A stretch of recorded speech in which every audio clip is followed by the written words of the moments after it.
All right, ladies and gentlemen, boys and girls, this is another episode of Financial Life with the special segment of Military Mondays. I'm your stupidly handsome host. That's right, stupidly handsome host, Matty D, as I go by. And this is a segment of Military Mondays where I help to highlight those other veterans, because I'm a veteran myself, to get the word out there, let people know, hey, look, this is a veteran-owned business and what they do. Please support the best way you can. Take it from there. So, with that being said, this episode is also sponsored by the Born to Risk book. I'm one of the co-authors, and that is also produced and owned by another veteran himself. So it's awesome as well. And then for those of you who need help with certain things like credit coaching, financial literacy, you can book a free call with me at speakwithmatt.info. Again, speakwithmatt.info. Just type in speakwithmatt.info. No need to do the W. With that being said, I'd like to bring on my guest today. His name is John O'Neill. John, how you doing? Doing well. Good. Now, John, please forgive me. I know it's been a minute since we last spoke, but I really want people to know about your story, what branch you're in, all stuff, and what you're doing right now. So let's start with the most important question. Which branch of the military did you serve in? Well, incidentally, I served more than one. I did the Army and then I went over to the Air Force. Gotcha.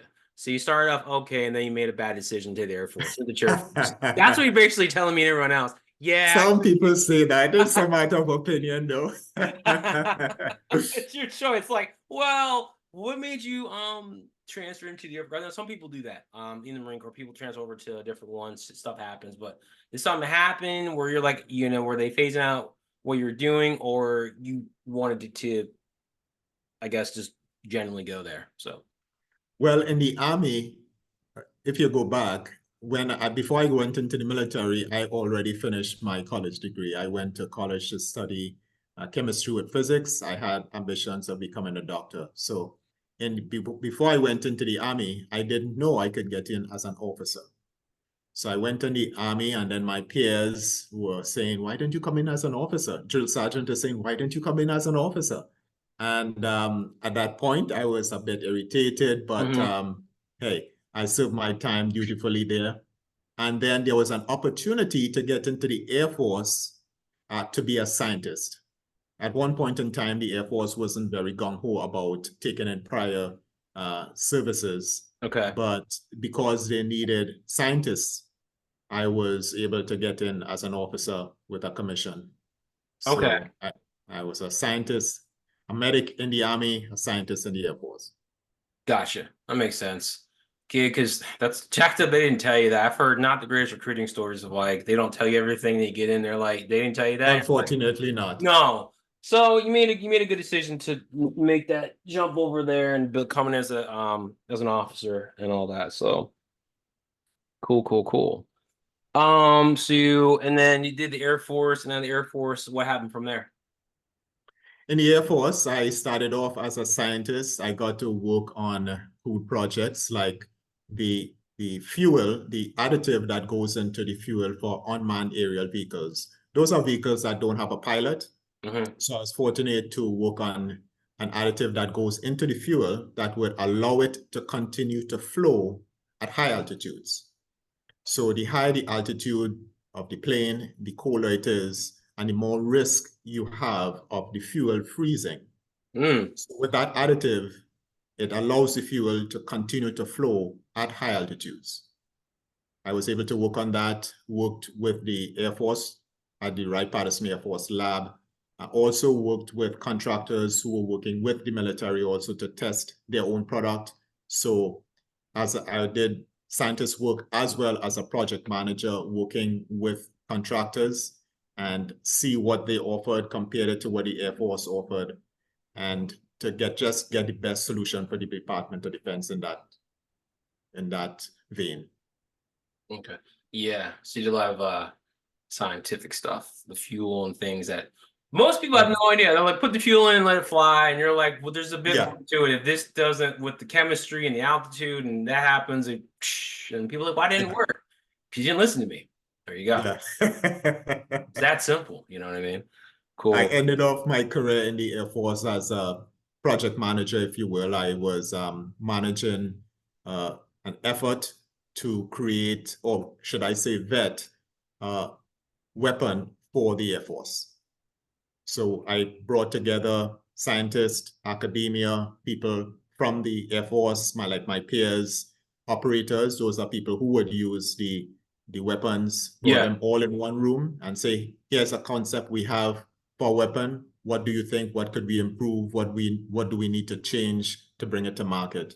And that vetting process was successful as well. There we go. Cool. The Air Force. We still need it, even though it gets made fun of, but it's not like, oh yeah, you get deployed, you could be in hotels. Everyone else, you get tents and shit. It's like Definitely a different service. no shit. It's like, okay.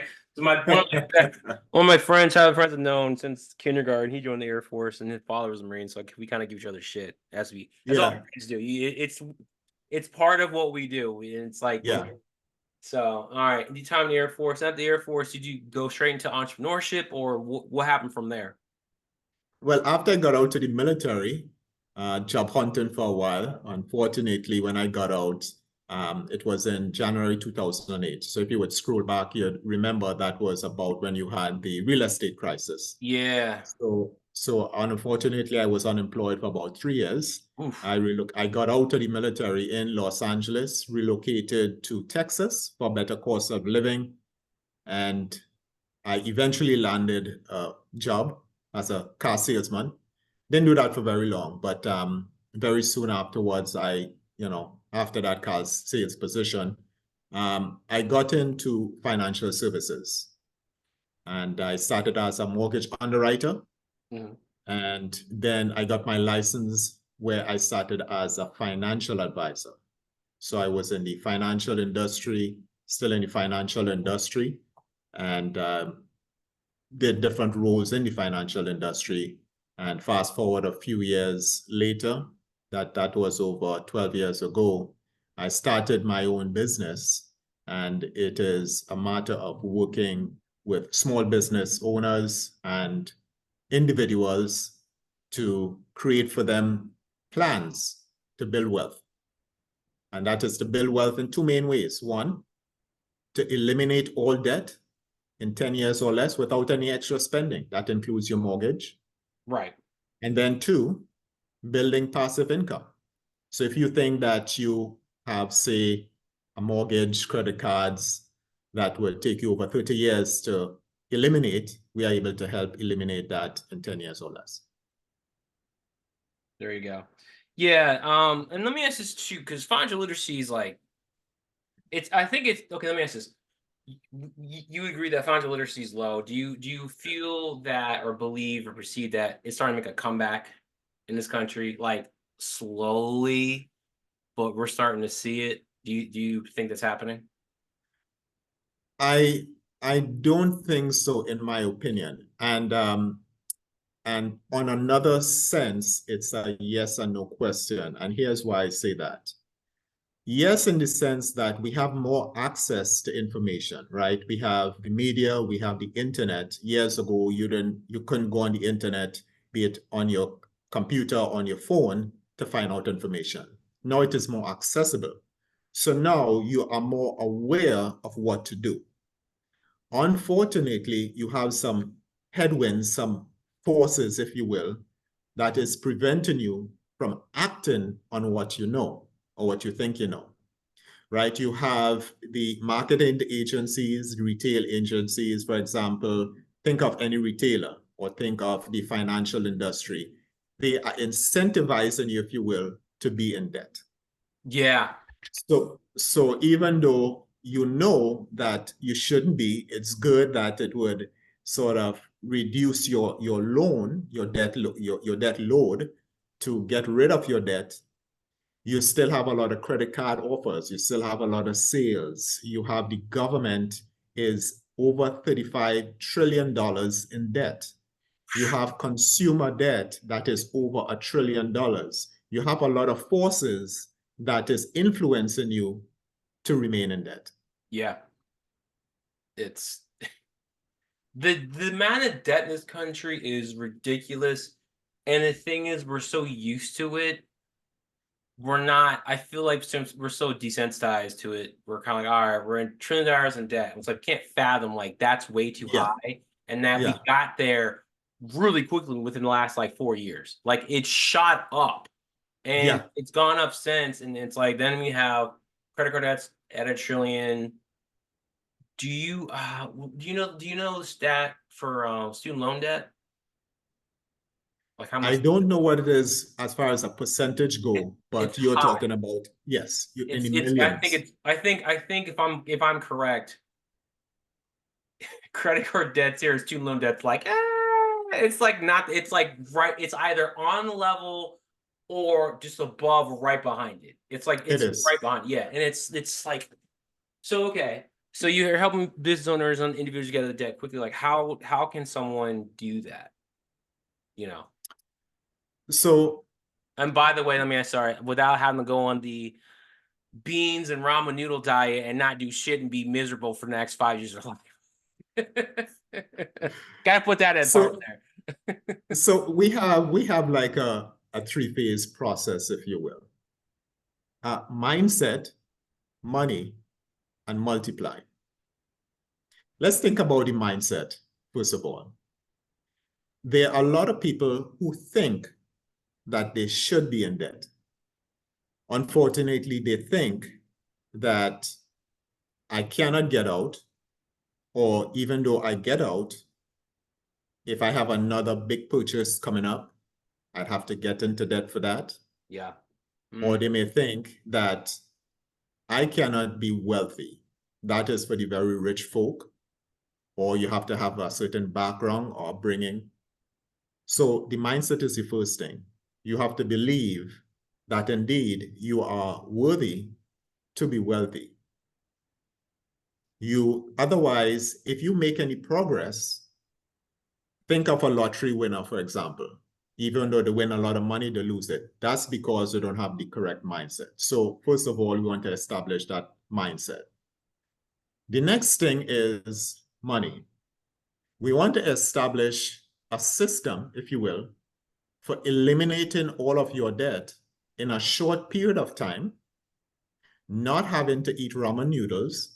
As a matter of fact, let's suppose you have what we call emotional spending. You had a great week, for example, and you're like, well, I would like to go out to have dinner. You can still do that. You could do it with your current income, and you could still be on track to eliminate your debt in a fraction of the time than you had originally. The third step for us is multiply.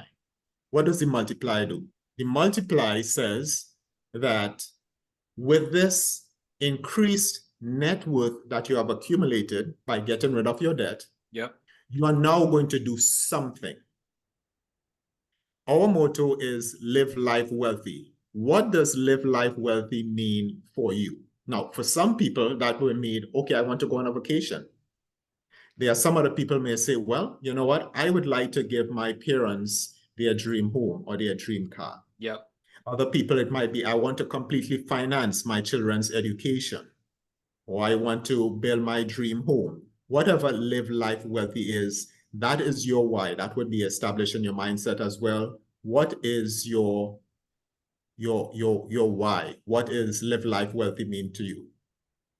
This is where you want to multiply that net worth that you have built, so that when you have to make bigger purchases in the future, it could be an appliance, it could be whatever dream purchase you want to make, you are able to do that with the funds that you have accumulated. You get to be your own bank. You don't necessarily have to go to a typical bank because you're going to pay them interest. Why not pay yourself that interest? Why not keep that money for yourself? You want to self-finance your purchases, basically.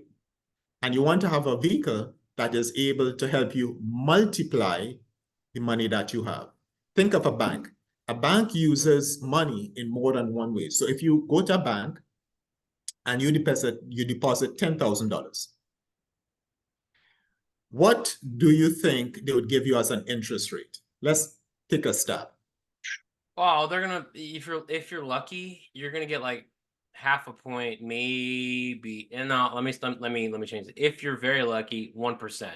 Most times Right. it's gonna be like 0.25 or 0.5. That's being gracious. Exactly. We very, very Now, low. trick question. You went back the next day and you said, Bank, I just came in here. I gave you guys $10,000. I would like to borrow that $10,000. I need to make a big purchase. I need to make a loan, do something I need to do. What percentage do you think you're going to pay? Well, if you have Is it good? Is it going to be 1%? oh no, if you have decent credit, you're looking at like what, 6, 7%, something like that. So, Actually, it depends on the product. yeah. So if So it's a mortgage, it could be 7%, a personal loan, 3-4%. If you have a particular credit card, it could run you as much as close to 30%. Okay, that's one factor. First factor is you're going to pay a lot more in interest for that same money. Here's the other factor. They are going to take that $10,000 and lend it up to 10 to lend it to up to 10 people. That is arbitrage there. You have yeah, the arbitrage with the percentage rate, as well as they're going to use that money in multiple ways. In our system, what we say is, why not be the bank? Why not use your money in multiple ways? The first way is where you are going to allow that money to build a guaranteed interest for you. At the same time, you're going to take that money and use it to pay yourself to get out of debt. right. So now you're using your money in multiple ways. Yep. Yeah, and to that idea is still foreign to a lot of people because we're not taught that at all in Yeah, school. I mean, unfortunately, no. just now, people are getting to like basic financial literacy, and by that I mean what is money? It's exchange, budgeting. Here's how to understand this. Here's how to understand that, and just understanding things. And then Yeah, it's also like, what are your goals and stuff like that. You're talking about something that's like people are like, wait, how do I do that? Like that's how the money game is played. yeah, Not just to just go work, save money in a savings account. It's to, like you said, multiply, leverage it, have that money grow money in other ways, whatever you want to do. So this way you're not just stuck at level one. You progressively work way up to level 2, 3, and all that stuff, like you said. And I'm glad you put the multiply in there. There's a lot of people. There's a great audio which I need to listen to again called "Why Budgeting Sucks." Is why people don't like to budget, because what's been told to us is that if you have to budget, that means you can't do anything, to limit what you're doing and to be in this box forever. You can't do anything else, and that goes against human nature. And like you said, it's like having a budget, being able to still live your life, but also as I describe people, it's also to expand your means. Like the whole absolutely. living with your means only works if the economy stays the same or goes up. Should it contract, which it will, you can't. Your means have to expand. That way, you can still live within your means because they're always expanding versus always keeping stuff at $4,000 a month. That may work, for a couple years, but then if you get married, then you have children, or what? Right. It's too many things that can just throw it off. It's Derail supposed to you. grow and change, right? Yeah. Yep. So, like we said in the Marine Corps, Semper Gumby, always flexible. You have to always be flexible. But in the military, we understand Exactly. that because one day Yeah. it's this, and then your plane gets knocked out. You're like, we're doing this. You're like, what? Whatever. You learn to let go. You know what I mean? That's how it works. Yeah. It's never like one. It's rare in the military. We have days where everything just goes as planned. You're like, how was Exactly. it's Yeah. it's Unfortunately, in the military, some people die of friendly fire. Imagine that. that was a dog. Awesome. Um, yeah. So that's what it comes down to with money and everything else. But so let me ask you this too. From your experience and what you've been doing with in the business world, what are some things business owners should look out for in terms of like when they're, they have debt and things and budgeting and, you know, just some good old tips, maybe secrets you can share? I think it is important that you understand what is the long-term goal, right? And let's suppose your goal might be, say, I want to build a business of $10 million within 10 years. So you understand what the monetary goal is. For another person, that goal might be to be known in the marketplace, known in your community within a year. You establish what that goal is. Naturally, with whatever goal you have, you're going to have particular tools that you're going to use, okay? And depending on what tools you have, it would determine your budget. It is going to determine your spending. It is going to determine what type of financing you're going to use in order to get there. The quicker you understand what tools you need, the quicker you know what type of financing you're going to have to plan for. So let's suppose for your $10 million business, you have say a trucking company, you're going to need 5 trucks. Okay. Then you're going to have to need to plan, how am I going to finance those 5 trucks? But what if you had a system that allowed you to purchase those 5 trucks with self-financing, not having to necessarily go to the bank? Right. Okay. So we talk about planning, what the goal is. And the next thing is determining what tools you need and how are you going to pay for those tools. So that's something that business owners want to think about. Self-financing whatever tools and marketing material you have. Okay, right. That's an ambition.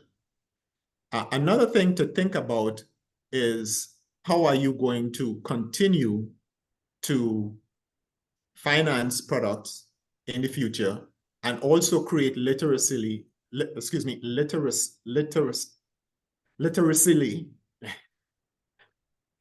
word is not coming out. It's one of those moments, literacy.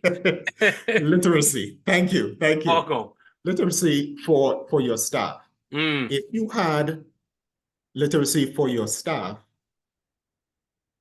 that also has debt, that also has some financial challenges, the better they are able to handle that, the better they are going to be able to work for you and with you. Right. If they were able to get rid of their financial debt as well, plan a better financial future, build on their wealth, they would have automatically gotten a raise. You could help provide that for them as an employer. Oh. They are now happier, and you have just created a more positive culture in which your organization is functioning. So as a business owner, you're not only thinking about the growth and management, self-funding of your business, but you also want to think of the literacy. See, I got it this time. There we go. Because you went to the Air Force. Stupid. Yes. You were a scientist, but they didn't teach you how to, hooked on phonics there. Funny. Yeah. Yeah, you also now create that environment, that culture where you have positivity, just because the finances of your employers, the financial well-being, if you will, of your employers, of your staff, or your partners is also taken care of.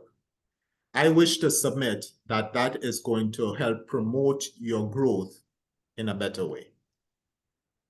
I like that. I've never heard that from any podcast, listen to YouTube video on business or anything about helping the employees become financial literate. And then it's like, really? And then you show them what they can do and make it raise. I'm like, wow, that's going to keep them with you a lot longer versus, you pay them whatever, and then someone else comes along, something better. Because then, and if they do leave, or whoever comes along, that person's gonna have to have a really great offer, because they're gonna be like, well, he told me to make more money with him.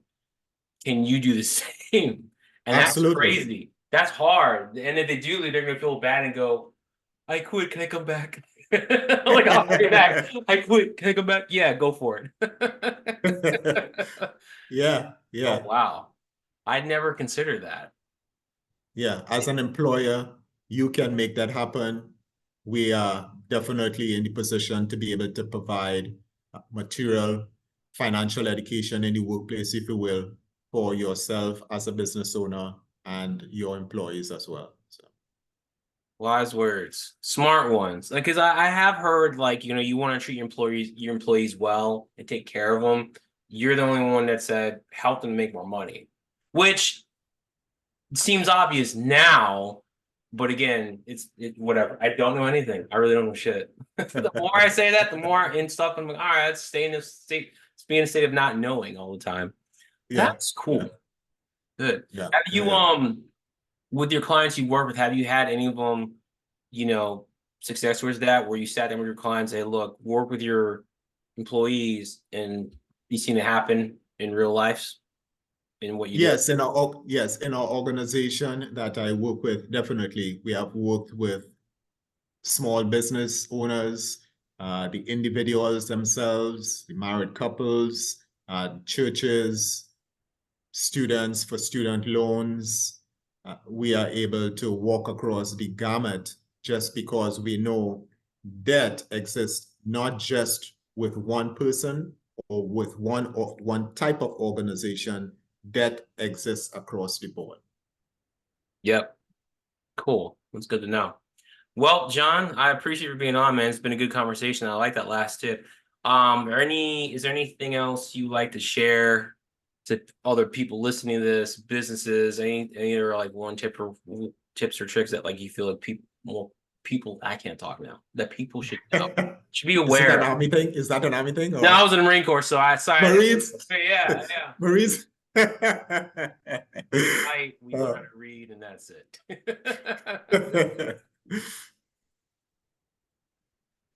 Well, I want to share a personal story, if you will. Go for it. Years ago, I was aspiring to be an entrepreneur, aspiring to create my own wealth, if you will. Yep. And unfortunately, I got into a lot of debt, trying to establish my business, purchasing courses, going to seminars, trying to make it happen, doing my marketing in multiple ways, be it online, offline, science, what have you. And I accumulated a lot of debt. And some of the debt was not only in trying to build assets, but also liabilities. I ran across this program that I'm describing, and this is why I'm so passionate about it. And I went from, when you include student loans, my timeline for being out of debt, my wife and myself, was something close to 50 years. Mm. With this program, we are now on track to be out of debt in less than 7 years. That's a huge. So when I talk about this is one of the reasons why I established this business. I believe that we all can live life wealthy, whatever that means to you. Yeah. You may have ambition of building a business. You may have ambition of traveling, or perhaps making an impact, given to causes you appreciate or you believe in. You can make that happen and on your current income. You don't need to win the lottery. You don't need to gamble. You don't need to beg, borrow, and steal, that type of thing. With your current income, you can make that happen. We'd be happy to give a free consultation and show you what that looks like for you. For one person, their death path or death schedule may be 7 years. Another person may be 9. Another person may be 3. We'd be happy to share that with you without any obligation. I like it. Good way to come to a close. And then the most important question for those that listen to this or watch it, on YouTube, all stuff, how can they get in contact with you? My company is Pasture Wealth. The website is pasturewealth.life. And email john@pasturewealth.life. That's JON. Phone number 972-638-7653. We'd be happy to speak with you. I publish blog post every Wednesday called Wealth Wednesday. That is free. It's just some tips that you would be able to consume. I write on different subjects, and it's just a way for me to give back for those people who are trying to get familiar with what we do, familiar with me as a person. Think of me as your wealth partner.